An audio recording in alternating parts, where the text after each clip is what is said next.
मैं कर सकता हूं, मैं करूंगा और मैं करके ही रहूंगा। इन तीनों में बहुत बड़ा फर्क है। मैं कर सकता हूं, अच्छी बात है, मगर बोलने से काम नहीं चलेगा। इसके लिए एक स्टेप और आगे जाना पड़ेगा। मैं करूंगा, इसमें भी दो पॉसिबिलिटीज आ जाती हैं कि अगर काम मुश्किल हुआ तो या तो हार मान जाऊंगा या फिर अधूरा छोड़ आऊंगा। लेकिन जब अंदर कहता है कि मैं करके ही रहूंगा, तो यहां पर एक आवाज उठती है कि मैं इसे करके ही रहूंगा। फिर चाहे कुछ भी हो जाए, वक्त लगेगा, फेल होंगे, काफी कुछ सीखना पड़ेगा, कुर्बानियां देनी पड़ेगी, लोगों के अगेंस्ट जाना पड़ेगा, लोग हंसेंगे, कंफर्ट जोन को छोड़ना पड़ेगा, ना जाने कितने आंसू बहाने पड़ेंगे, मेहनतें करनी पड़ेगी।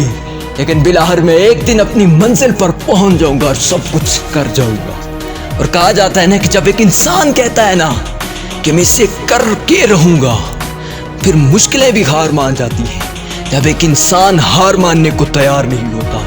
और good, better, best, these are not the forms of verb, these are the steps lead to success। जब एक इंसान गुड, बेटर, बेस्ट बन के ग्रेट बनता है ना, उस दिन मुल्क के लिए एक ब्रांड बन जाता है। और दौराने सफर हार एक अटल फैसला नहीं होता, ये ऑप्शंस होते हैं, हार या फिर जीत। अब तुम पे है कि तुम कौन सा ऑप्शन चूज करते हो। अगर हार है तो फिर तुम कभी भी मैदान के फाते नहीं बन सकते। अगर ठान लिया तो फिर तुम्हें जीतने से कोई हरा नहीं सकता। और याद रखना कि फेलियर का मतलब हार नहीं होता, फर्स्ट अटेम्प्ट इन लर्निंग होता है। और एंड का मतलब खत्म नहीं होता, एफर्ट नेवर डाइज होता है। और नो का मतलब नहीं ना होता, नेक्स्ट अपॉर्चुनिटी होता है।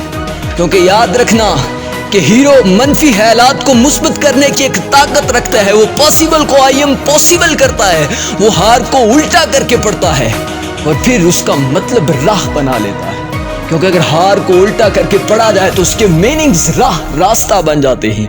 और वो जान चुका होता है कि मंजिल की जानिब अगर रास्ते में हार आती है तो वो इंसान के लिए एक राह बनाती है। So let's be positive.